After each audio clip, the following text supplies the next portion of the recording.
My name is Arlene O'Reilly. I'm a business consultant on Nantucket. I am here today bringing you the new episodes for Nantucket Small Business Updates. This programming is produced by NCTV and the Nantucket Island Chamber of Commerce and was funded by Keep the Rock Solid grant program. Today with me, I have Bess Clark. She is from Nantucket Looms and is also representing the Economic Task Force. I also have Amy Baxter, the licensing administrator. And I have Roberto Santamaria, who is our director of health for the town of Nantucket. And I have Karen Maycumber, who is representing the Nantucket Island Center for Entrepreneurship at the Chamber, who will speak to us about Keep the Rock Solid grant program. Welcome, everyone. I think we'll start with Bess Clark, who is going to talk to us about the Economic Task Force. That's a newly established task force, from what I understand. So Bess, tell us what's happening over there with that. Thanks for asking. The task force was endorsed and accepted by the select board back in January. And it is comprised of, as you mentioned, members of the chamber, business owners, town officials, and we've come together to meet on a weekly basis to discuss the challenges that businesses and nonprofits have been facing over the past year in really trying to help plan for a safe and successful year ahead. And by meeting on a weekly basis, we've been talking to our constituents, getting feedback, hearing stories, and then really troubleshooting, some of the issues that everyone has been facing, and coming up with some solutions to help everyone have a successful year ahead. So I think it's a great collaboration by getting many different sectors in the same virtual room to have these discussions. And where could I learn more about that? They'll be reporting, a representative will be reporting back each week to the select board, but we have also formed an email, ACK task force at nantucketchamber.org, that we invite people to submit their questions, comments, concerns. We'll take that information and talk amongst ourselves and get back with some answers. Okay, so it would be useful for a lot of people who live on Nantucket to probably sign up for the chamber newsletter so they can get that information, updates, and possibly reach out and either tell their story or give feedback to help you guys, because I'm sure that's going to be a very fast-paced moving task force and a lot of pressure, I would imagine.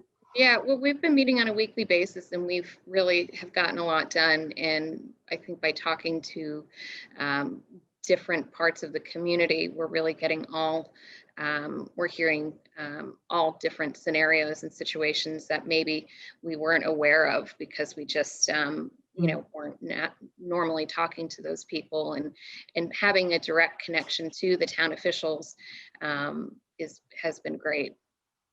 Yeah. Well, communication is key, right? Absolutely.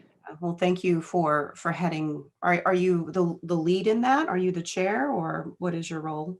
No, but I, being right here on Main Street and working Monday through Friday and sometimes Saturdays and Sundays, people are always welcome to stop by and have a chat about what's going on and what their experiences have been, and then I can share that with the committee.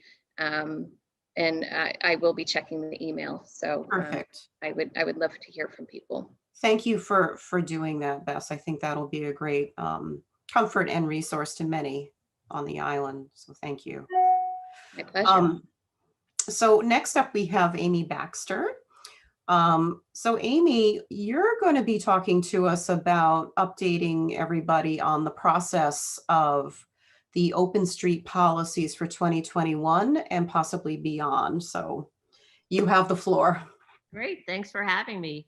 So the open streets and open dining, outdoor dining that we experienced last year started with the state allowing the local municipalities, excuse me, to approve expansion of premises. When you have liquor licenses involved, there's a lot of legislation and process, and they cut a lot of that out so that we were able to quickly expand premises to outdoor areas, both on private and public property. So that's where that started. Unfortunately, last year we were already into spring when we were kind of, getting this underway. But we had a really great working relationship with the restaurants, and we really kind of did the best we could. And I hopefully most people think it came out really, really good. It was something we'd never done before, and was pretty successful. And thankfully, the weather agreed with that and stayed pretty good all through the year. So we closed down, I think total closures about 4 or 5 areas in the downtown area. And we had multiple sidewalk dining areas along downtown. And then those restaurants that were on private property were expanding into parking lots. The chicken box completely transformed and actually served chicken. So hey, that was a great thing. Go Um, figure. yes, yes. So we got to experiment, as I say, with a lot of things that normally would not have been approved. We had some fabulous lighting, and it was really a collaborative effort with a lot of different businesses to decorate the barriers. We had some artists do that, some landscapers, and we look to kind of further that again this year. So that started, and we got through the season, and the governor in the fall expanded that program, so that we're able to do that. The program, or the ability of the local board to approve these extensions, goes to the end of the state of emergency plus 60 days. So if this ends at some point in time, we still have 60 days to do this, if the board does vote to do that. So Mhm. where we are right now is all the restaurants are applying for what they want. It'll be usually pretty similar. There might be a couple new additions, and there will be some that we have to scale down or tweak a little because of maybe some issues from last year.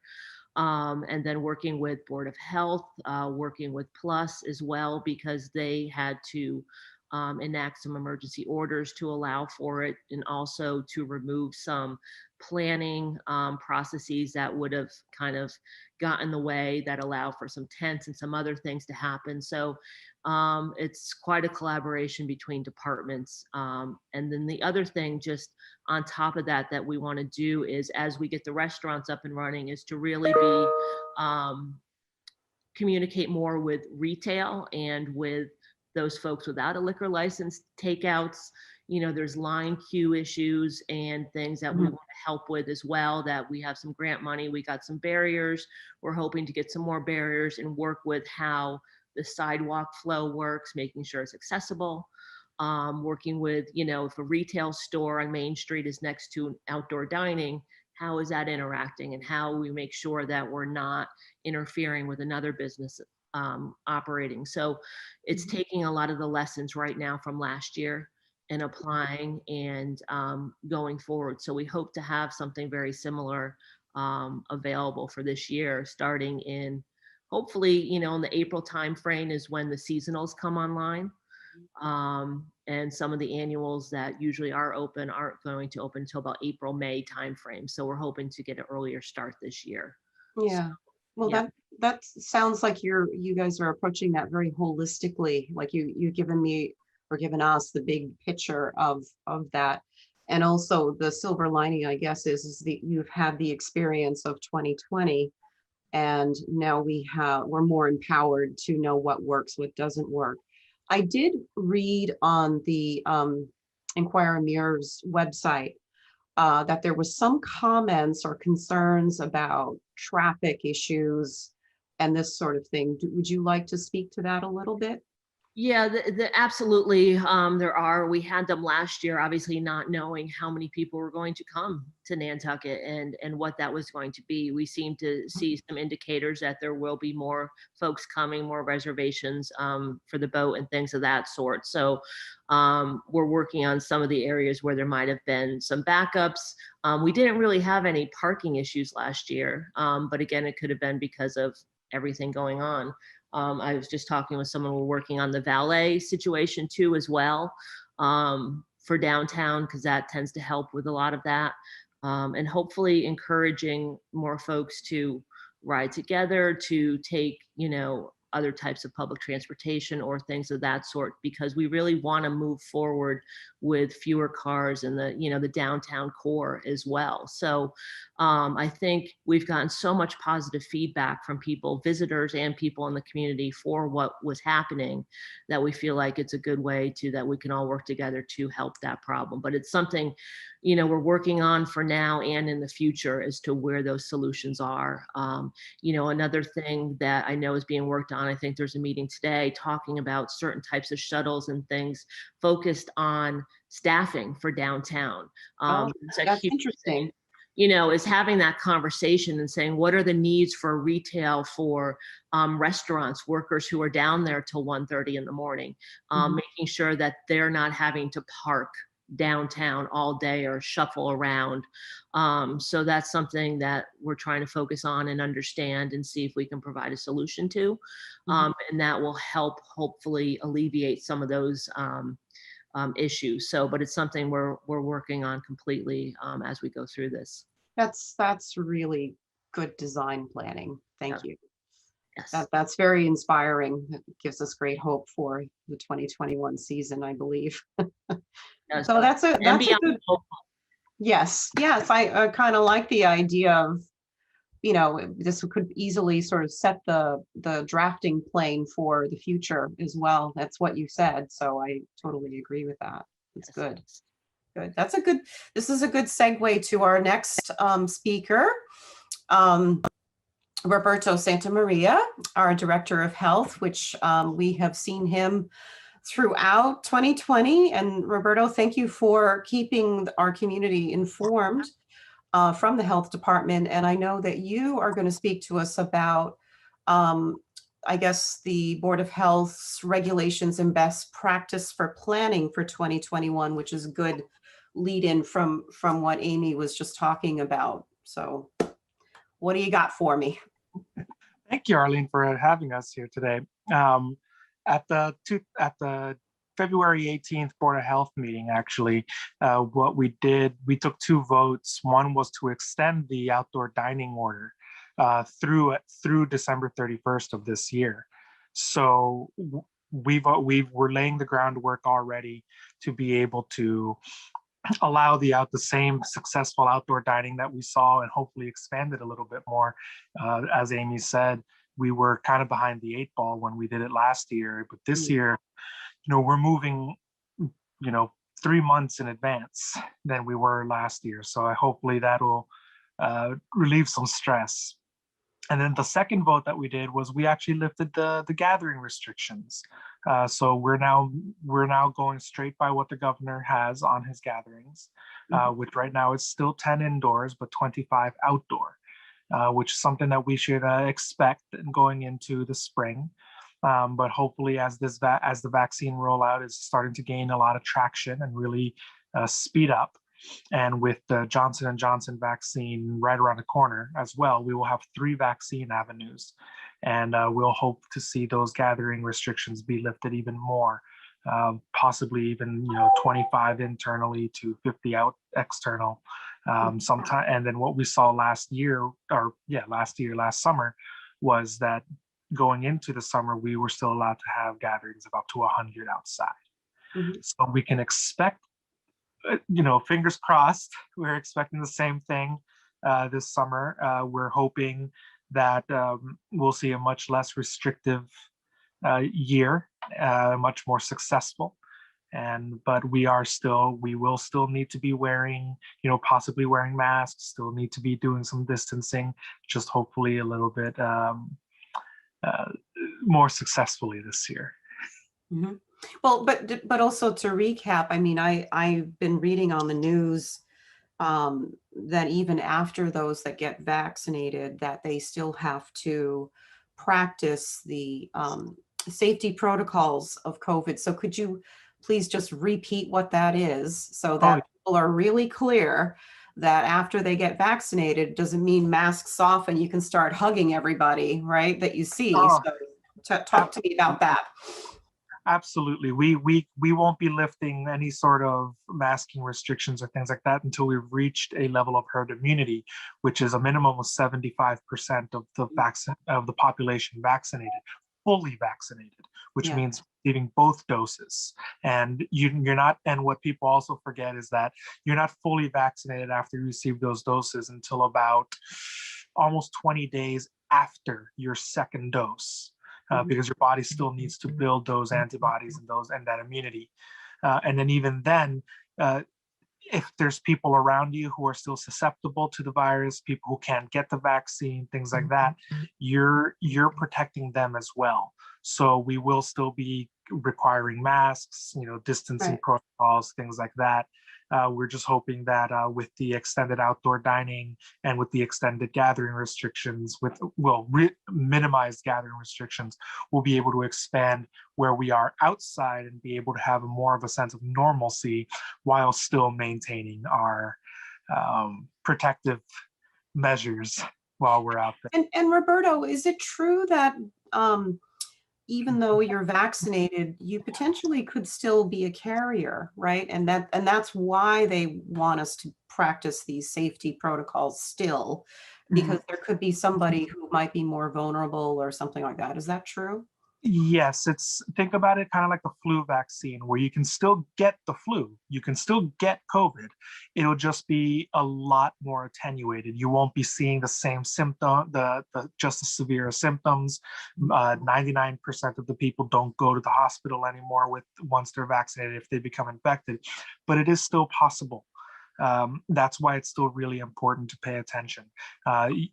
If you do get what we call a breakthrough infection, um, most of the time, and I have to say most because there are some very rare cases where it can get severe, but most of the time it feels no harder than a very slight cold. Some people will mistake it for allergies, but that's the problem. You can still carry it because of that. Yeah. What they are seeing is that the Novavax vaccine, which is under clinical trials right now, actually does stop spread. But Oh, that one's not expected to be approved. The clinical trial for that's not expected to be completed until at least May. well, that's inspiring. So I'm thinking this time next year we won't be having these conversations, hopefully. So good. Exactly. And the Novavax vaccine is very promising because what they're doing that none of the other vaccines did was they're also testing it in the youth. So the Moderna and the Pfizer vaccine cannot be given to anyone under the age of 16, Mm, whereas the Novavax will be. okay. And the Novavax will be able to be used for people with compromised immune systems as well. Okay. So we're looking forward to that one coming out, being approved closer to the summer. Oh, Roberto, thank you for sharing that welcomed news. So good. Is there anything else you'd like to add that I may have not asked? Or are you good? Everything we're doing, it takes the village, it takes the whole island of Nantucket, Yeah. and everything we're working together. And what we have seen over the past what is this 11 months now, going into 12 months, start in about a week. What we've seen in the last year has been nothing short of a miracle, and we should all be very proud of the work we did. Um, I think when, we are proud of what you guys did. Yeah. Yeah. and I will always go to bat for Nantucket, and you guys have done a tremendous job. So and it's not just when we say the work we did, I don't mean just what the town did and what the hospital did, but I mean what the entire island did. yeah, what the community has done. What the community has done. When we hear about we have Academy Hill, Homestead, Landmark, OIH, Sherburne, and when we didn't have any widespread infection there, and when you hear about what happened off island in those same situations, the fact that we didn't lose a single patient, a single resident, every single one of those people have a story, is, almost brings us to tears. Right. You should be very proud of everything you have done, and thank you, Nantucket. Thank you. Thank you. Awesome. Thank you, Roberto. Okay, so next we have Karen from the Nantucket Chamber of Commerce, who's going to talk to us about a very exciting grant opportunity called Keep the Rocks Solid, which I know was formed last year, I think. I'm not 100% sure. But Karen, please do tell us what's happening there. I am saving the best for last, which is money. So as many of you may know, we were able, with the generous underwriting of Remain, to start a grant program where we could grant money directly to small businesses here on island. We had our first round last winter, so we went through the process in December, selected 4 companies, and we were able to give away $20,000. Now, this year, going into the springtime, we had some funding already in place to do that. And then this past Wednesday, the select board did vote to give us some additional town funding in the amount of $153,500. That's amazing. So it is. So with that combined with the money that we already had allocated for this year, we've got just over $200,000 that we get to give to small businesses here on Nantucket to help them through what will still be a challenging season coming up. Yeah, we're not out of the woods yet. I mean, things are looking better, but yeah, we still have to. Correct. Yeah. Correct. So all businesses still have to adapt and evolve a bit. The good news is some of the changes that are being made are changes that will help the businesses long into the future beyond just this season. But what we will do is starting on May 1st, we're going to open up for applications for the next grant cycle. It will have all the information on the chamber website, nantucketchamber.org. And what we are looking to do is to find small businesses who have been in existence for 2 years, who can demonstrate they had some loss due to COVID, which unfortunately is most here on island, and that they have a need for funding to do something that will help them through this season. Now, some examples of that could be, for example, to purchase or implement new technology that will help keep their customers as well as their staff safer. So, for example, contactless checkout or payment options. We also do, though, want to help businesses with some non-technology kind of things. So, for example, a retail store that needs a bit more shelving now so that they can free up space on the floor to allow for better flow. Or lighting so that their window display is actually easy to see 24/7, and so that people can visit their website and go ahead and purchase even when they're not open. We also do want to make it clear this is not just for consumer facing businesses. This is for business service businesses as well, because we know they were impacted. So we're really just looking for and trying to help with any and all ideas so that businesses can be safe and profitable, hopefully, this coming season. The only thing that we're looking not to do is to fund previous debt or standard operating expenses. We do believe that there are a lot of programs out there already, for example, the PPP, SBA, and EIDL programs, which will help businesses with their staffing costs as well as their rent and mortgage costs. And I do want to encourage folks that at the chamber, we are here as a resource for that as well. So if there's any business out there that isn't sure if they can apply for one of these or need some help figuring out PPP, please do reach out to us and we're more than happy to help you regardless. So that's the big news. So we hope that by the end of April, we will be handing out a large pot of money to many deserving small businesses here on island. That's wonderful. That's wonderful news. So, and it's also good to know that the business people in the community can reach out to the chamber, particularly around the PPP loan, if you guys understand that, because I remember going through that process last year and it was very confusing. So, you know, as I said, we've had like this baptism of fire in 2020, and we've gone through that, and now we're much stronger because of it, right? So it's a really good it's a good thing that you guys are staying on top of that and a core resource for that for businesses here. We are all things PPP here at the chamber, so Yeah. more than we ever thought we would know or wanted to know. Yes, but Yeah. the bottom line is there are a lot of different relief programs out there for businesses. They're industry specific, they're government, state, local.